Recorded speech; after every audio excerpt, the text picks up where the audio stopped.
Inaabangan ngayon ang balita para sa pagsasagawa ng panibagong barkong pandagat para sa Pilipinas. Ang bayan ng Lumon, itinanghal bilang ang masiglang sentro ng kahusayan sa paggawa ng mga barko ay handang magkaroon ng kahanga-hangang pagbabago. Habang nagbabalak itong simula ng isang paglalakbay tungo sa produksyon ng mga barkong pandagat. Ang makulay na kabanatang ito sa kasaysayan ng maritime ng bansa ay dumating matapos ang makasaysayang puhunan ng $20 million mula sa Australian shipbuilder ng Austal Philippines sa pagpapalawak ng kanilang shipyard. Isang pag-unlad na nangako na mag-iba ng larawan ng paggawa ng mga barko sa Lomon. Ang malalaking pagpapalawak ng mga pasilidad ng shipyard ng Austal Philippines ay nagkaloob ng honorable license for construction ng mga barkong pandagat sa kumpanya. Ang tagumpay na ito ay tiyak na magbubukas ng daan para sa agaran na pagsisimula ng mga barkong pandagat na patrol vessels or OPVs na adaptado upang matugunan ang mga partikular na pangangailangan ng Pilipinas. Ang proyektong ito ng pagpapalawak ay nagdala din ng malalawak na pagkakataon sa trabaho. Nag-aalok ng daan-daang trabaho sa mga residente ng Lomon na nagpapataas sa ekonomikong kaunlaran ng komunidad. Tulad ng ipinahayag ni Wayne Moray, ang Pangulo ng Beaumont Shipyard sa isang makasaysayang pahayag noong June 24, 2019 sa paglulunsad ng John Rothwell Assembly Bay, ang konstruksyon ng pinakamalaking barko ng kumpanya sa lawak ay kasalukuyang nasa buong takbo. Ang malupit na 419 feet, 109 meter na barkong pandagat na pasahero para sa Fjord Line sa Norway ay nagpapakita ng isang pagkilala sa kasaysayan ng kumpanya na nagpapakita ng kanilang di mabilang na pangako sa pagbabago at kahusayan. Bilang tugon sa mahalagang pag-unlad sa larangan ng maritime, kinumpirma ni Delin Lorenzana, ang Secretary ng Department of National Defense or DND, ang matinding interes ng gobyerno sa pag-aari ng mga paparating na barkong pandagat na malapit ng ilabas ng produksyon sa Lomon. Inihayag ni Kalihim Lorenzana ang intensyon ng gobyerno na suriin ang dalawang opsyon sa pondo para sa pagpili ng mga mahahalagang ari-arian na pandagat. Isang kasunduang gobyerno sa gobyerno o isang kompetitibong proseso ng bidding.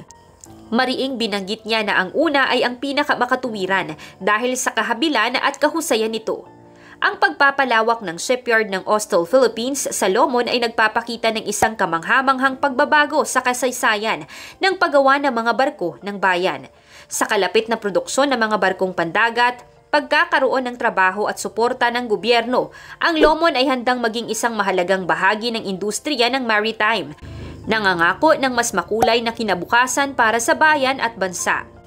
Sa isang pinakahihintay na pahayag, ibinalita ni Lorenzana na ang gobyerno ay kasalukuyang nasa advanced chapter ng negosasyon ukol sa pagpirma ng isang malaking kontrata na nagkakahalaga ng 30 billion pesos para sa construction ng 6 na mga offshore patrol vessels or OPVs.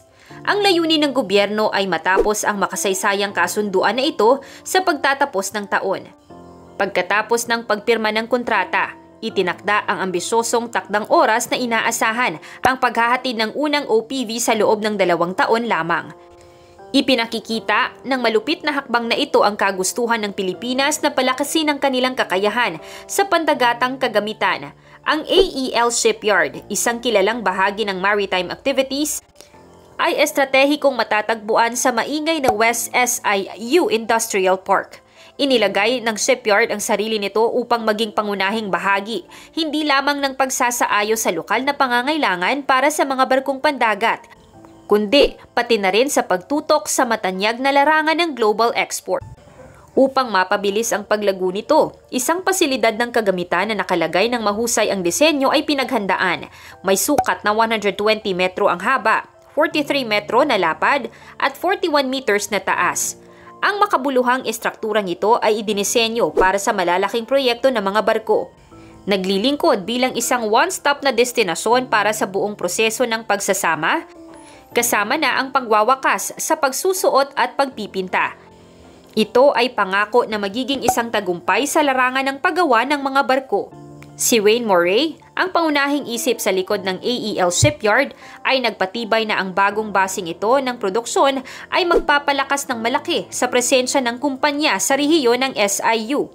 na epektibong nagpapalawak ng kanilang sakop ng higit na 300%. Ang pagpapalawak na ito, bukod sa pagtugon sa mga pangangailangan ng hukbong dagat ng Pilipinas, ay nagbubukas na mga pintuan sa maraming kapanapanabik na mga proyektong pang-maritime. Ito ay kasama na ang konstruksyon ng mga barkong pandagat, barkong pasahero para sa sasakyan, mga bangkang pangtrabaho, barkong pandagat para sa crew transfer at mga barkong pandagat. Naghahatid ng pag-usbong ekonomiko para sa lokal na komunidad. Ang mga barkong pandagat na inaalok sa pamahalaang Pilipino ay hindi lamang sa karaniwang barko. Sila ay mas malalaking bersyon ng respetadong Cape-class patrol vessels. Kilala para sa kanilang paglilingkod sa Royal Australian Navy at Australian Border Force.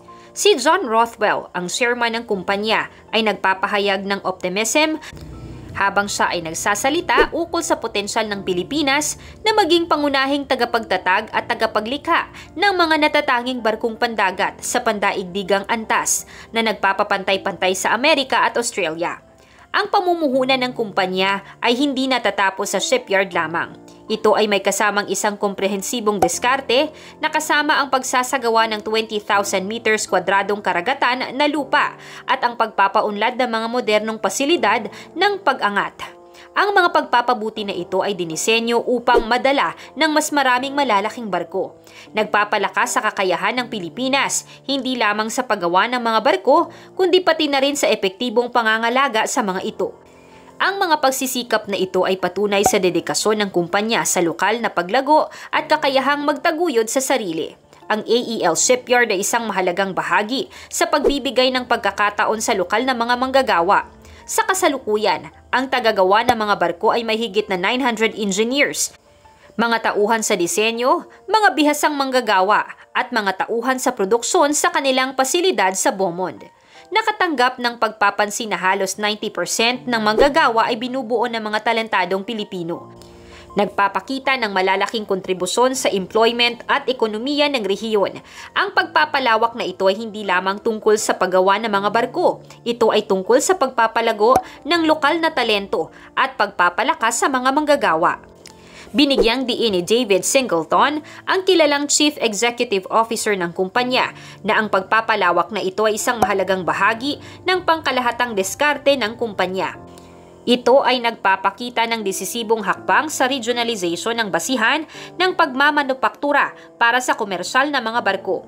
Isang hakbang na hindi lamang nagpapalakas sa lokal na industriya, kundi naglalagay din ng Pilipinas bilang isang makapangyarihang makikialam sa pandaigdigang larangan ng maritime.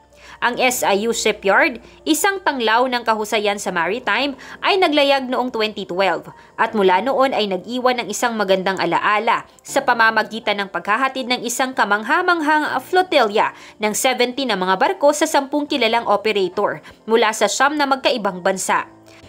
Ang kamanghamanghang record na ito ay nagpapakita ng hindi naglalaho nitong pagtutugon sa pandaigdigang pangangailangan para sa mga dekalidad na mga barko. Ang epekto ng mga operasyon ng SIU Shipyard ay hindi lamang limitado sa mga numero ng produksyon. Ito ay umaabot sa puso ng lokal na komunidad at sa mas malawakang ekonomiya ng Pilipinas, kung saan nagpapakulo ito ng kaunlaran. Binigyang diin ni David Singleton, ang Chief Executive Officer ng SIU Shipyard, ang malalaking halaga na dala ng shipyard sa industriya. Higit sa pagiging leader sa industriya, itinaguyod ng SIU Shipyard ang kanilang papel bilang tagapagtayo ng komunidad. Ito ay nagsilbing makapangyarihang engine para sa local employment at mga oportunidad sa supply chain.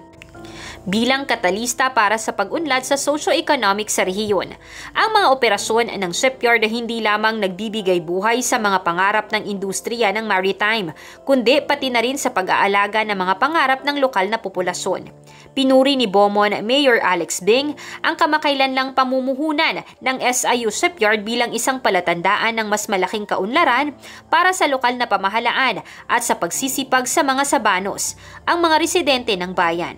Bilang patunay sa transformative na epekto ng presensya ng SIU Shipyard, tinukoy ni Mayor Bing na ang estado ng ekonomiya sa Balamban kung saan matatagpuan ng shipyard ay nag-iba mula sa simpleng simula bilang isang puok ng pangisdaan at agrikultura.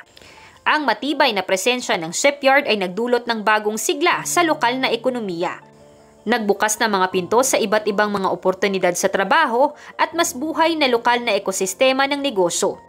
Ang AEL, ang lakas tumulong sa likod ng SIU Shipyard, ay lubos na umunlad mula nang ito'y itinatag. Itinaguyod nito ang kanyang paglalakbay sa Baloma na may simpleng puwersa ng trabahador na binubuo lamang ng 30 individuals. Ngunit habang ang mga taon ay lumilipas, ang bilang na ito ay lumago ng malubha, na halos umaabot na sa 1,000 mga tapat na kawani. Ang mabilis na pag-angat na ito ay hindi lamang patunay sa tagumpay ng kumpanya, kundi pati na rin sa kanilang dedikasyon sa local employment at pag-unlad.